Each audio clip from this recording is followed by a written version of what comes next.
How you doing, folks? You're listening to the Onward with Onrie podcast. I'm your host, Henri Kompan.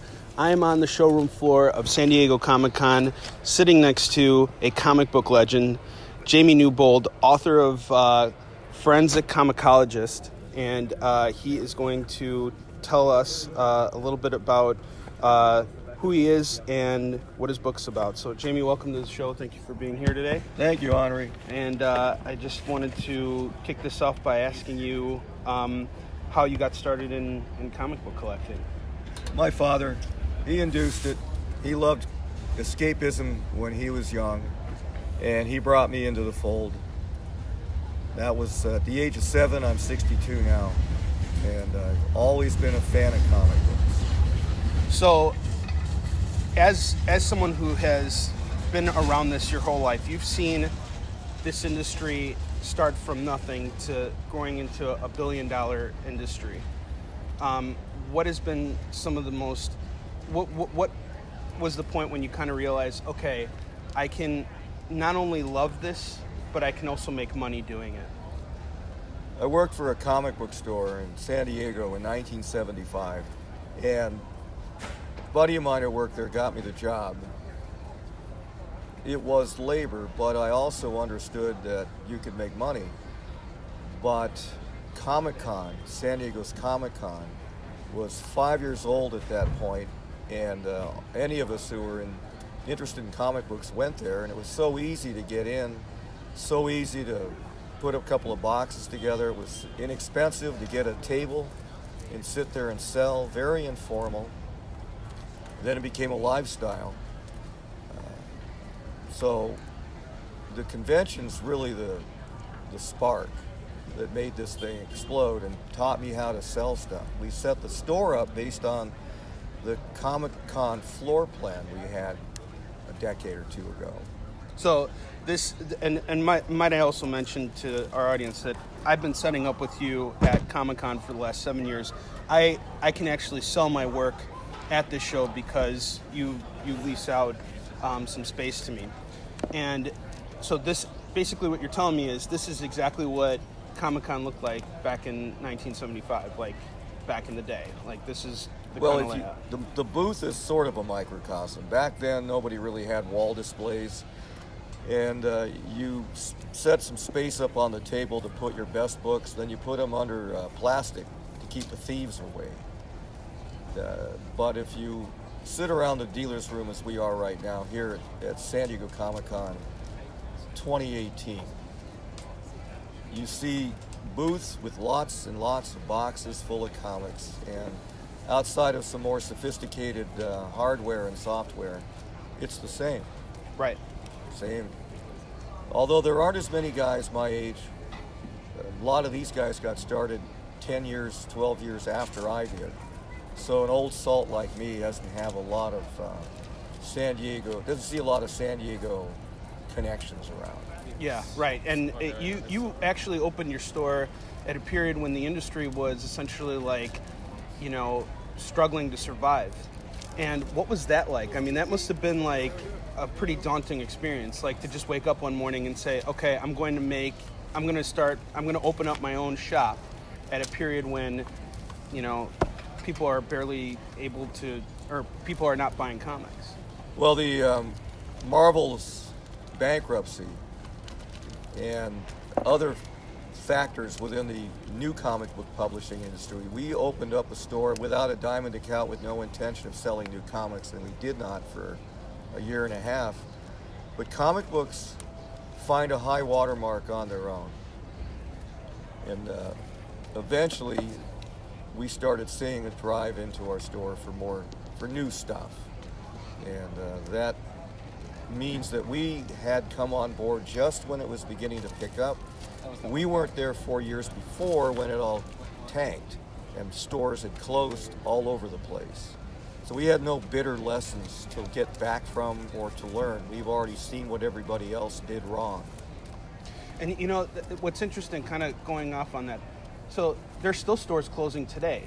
And, with the success of all these movies and everything, it's been reported more than once that comic book sales are still pretty stagnant. and yet you're still in the business, you're still in the game, and you have one of the richest stores. Truly, Southern California Comics is a gem of the San Diego area. Anybody who is a comic book lover who's in the area owes it to themselves to come to your shop and check out your vast collection. What would you say to people who are interested in getting into the dealing game today? Leave the country. Never come back. I have professional assassins, and my hit team is monitoring any listeners as we speak. I have 3 rules about opening up your own business. Rule number 1, do not open up a comic book store. Rule number 2, if you have to drive yourself into business as a comic book guy, try to pick out a store that already exists so you don't have to worry about the headache of getting known and getting started. Finally, rule number 3, see rule number 1. Now, you so from reading your book, my understanding of how you actually ended up opening up a shop is that you were dealing at conventions. That was mainly where you got everything going. And then eventually what happened was you had this big warehouse, you had all this inventory, and you needed to open it up. So you basically opened it up on weekends. But really your business you have a very unique setup for your business in general. So it wasn't originally set up for you to become a comic book retailer. It just kind of fell into it eventually. Yeah. Am I understanding that right? 3 of us had co-joined our forces and our inventories because we were doing well together at Comic Cons, more than one con, up and down the state. The warehouse we selected to run this place was small and dirty and backwards and no place easy to find. We figured if this thing failed, we could run away at night and no one would ever catch us and we'd have to finish paying the lease. Sure. But it took a while, it took years for it to take off.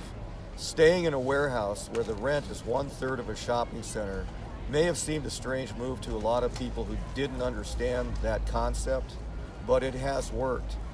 We went from 1,000 square feet to 4,000 square feet. Within the complex, they're all segmented suites. When one neighbor moves out, we contemplate, can we justify the expansion?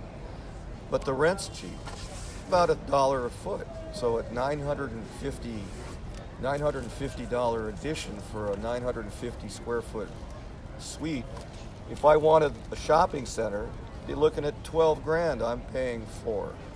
Right. And after all these years, we know it's not an impulse store. No one's walking through a mall and finding my store. It's not there. But people aim to come to the store from all over the world. And which is better, actually, for you, because you're getting people who come in with intent to buy. You're not getting tire kickers when people walk into the shop as much. We've watched stores open up, and amazingly, they wanted to jet to the top by spending as much money as possible advertising in every conceivable way they could. You see that a lot in comic book creators doing that too. Right, and most of those stores are gone now.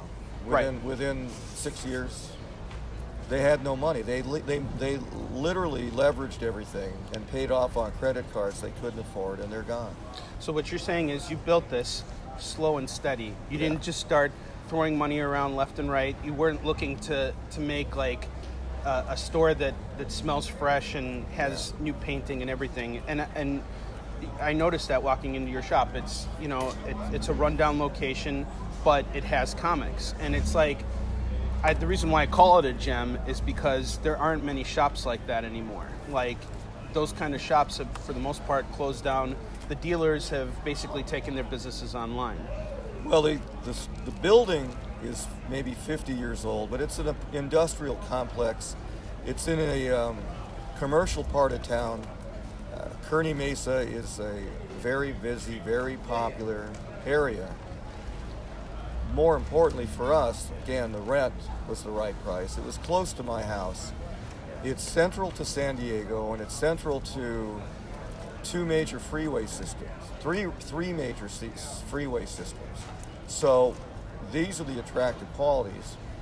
Because it's in a warehouse complex, there's always parking, which if you're at a strip mall, that can be dicey. But we don't ever have that problem.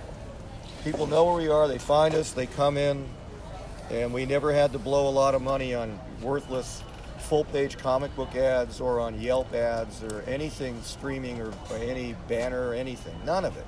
We saved tens of thousands of dollars by not advertising. We let the system catch up to us at its speed, which it did, and the money we could have spent on advertising went into the store for purposes that have long since made it better and made it money.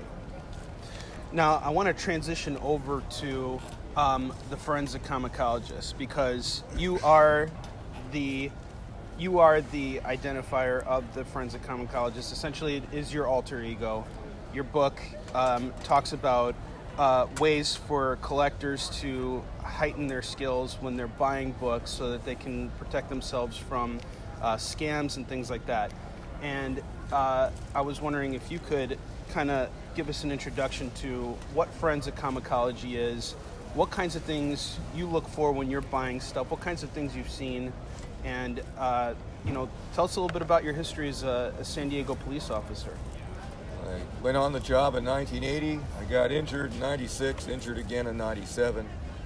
Had 2 surgeries, but couldn't develop the physical stamina to return to work.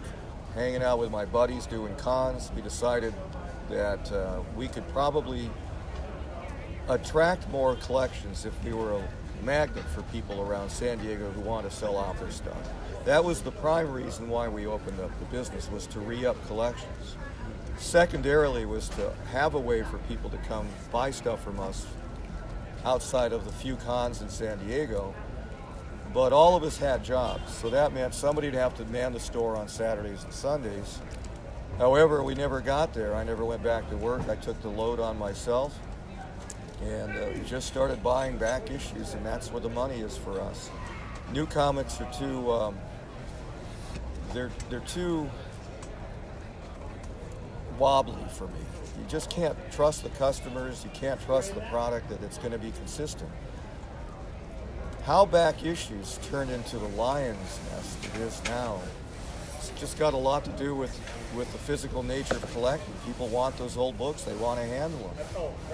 We've seen a lot of our customers turn away from new comics, and they just want to read old comics. I've noticed that too. I mean, like I recently joined a Marvel Comics, fans group from like fans from 1968 to like 1986 or something, and basically all of these fans, they're like, there's like 26,000 people on the page, but like for the Marvel main page, it's like there's not that many people, and it's really hard to get people who are into the old stuff to continue to buy on with the new stuff because so many changes have occurred over the years. Now, as a forensic comicologist, if you can kind of tell us what that means. You actually identify it in your book, but if you could tell us. Well, I watch people. As a retired San Diego cop, I'm sensitive to people who are their own worst enemies, who are victims. As a comic book dealer and a collector, I've watched people make mistakes financially or be taken advantage of by unscrupulous comic book retailers or anything else. So I got involved with helping people, doing formal appraisals for people so they could fight battles through eBay and PayPal, helping people who had divorce issues so I'd be hired as an appraiser as a third-party appraiser. Anyway, somewhere along the way, the police department still relied on me to help them identify stolen comic book collections that were recovered, because I was still tight with a lot of the men and women I worked with. They'd call me randomly. So I don't even know, a couple of my friends and I sat around and I told them, it's like a forensic thing when you can tear these collections apart and identify the victims. Then I just tagged it comicologist, because it's like a science. It is a science. And there's absolutely no college on the planet that will teach this. No. But I use the book as an outlet for all the frustration and a way to help people learn what to do. Give them some common sense. You only hope that the worst victims become the ones who are smart enough to read the book, but unfortunately a lot of these collectors don't want to know the truth. They literally want to hide in their ignorance. They get embarrassed, they're ashamed. I think I tried to draw that out in the book to explain to people it will kill you not to fight back and protect yourself Absolutely. financially. Yeah. But that was the book was a response to the frustration of seeing countless victims who will come to me and learn from me and then still become victims because the lesson wasn't driven home. I figured the book might do the job. I think it does. I mean, you know, and one thing I've told you multiple times is it's written extraordinarily well. The research you've done, you know, to kind of give people not only a history of you, but a history of this entire industry. Your views of where this industry is going is phenomenal. How much research, how much time did you put into putting this book together? Well, it encompasses 3 years, but there was quite a few months where I didn't have the confidence, and I just let it lay there. This would be my first book. Writing a book is a phenomenal feeling, but to get it published is a real test of your education and experience, and research was a lot of it. I needed to background this thing. I can't just go in there and write a book that tells you stop screwing around with your money and buy Hulk 181s and nothing else. I had to explain why a Hulk 181 exists, where it came from, who produced it. It's the legacy of the company. So there's a good portion of comic book history in there that gets you to the point where you understand now why you want this book and the meaning of that stuff. So it took 3 years just to research a lot of that. When you tell people in the industry, hey, I'm writing a book about this stuff, nobody wants to talk to you. They don't take it seriously. It's never been done before. I had lots of questions, but I had to go find the answers myself because there's no one to interview that's just going to take this seriously. It's a serious thing now. Now they understand it had meaning. You just can stay on the computer all the time. And because we're a store, we sell all these history books. So I went back and read through quite a few that I had, or glossed over some of the stuff I read before, and then read books I'd never read before to include that information in the book so I could spread out the research, more detail, without being really dry about it, but to give people a feeling like if somebody asked you a question, you can now answer, where in the past you didn't even know you needed to care. Excellent. All right, one last question I want to ask you before we wrap this up. So your book is now available. It's been published by McFarland Press, which is an enormous feat in and of itself. Where can we buy your book? It's through Amazon, or you can actually contact the store, Southern California Comics. We have copies. But I understand... which you'll sign too if someone Oh buys yeah, it I'll from your sign shop. it, personalize it. One of my customers told me they downloaded it to their Kindle, so it's somewhere electronically as well. That's fantastic. Yeah. Well, Jamie, thank you so much. I'm not Sure. going to hold you up because I know we got a busy day ahead of us, busy weekend ahead of us. Thank you so much for coming on the show. Certainly. It's been a huge honor. Thank you, Honor. Yeah, no problem. All right, folks, we'll see you next week with a brand new episode. Until then, onward to victory.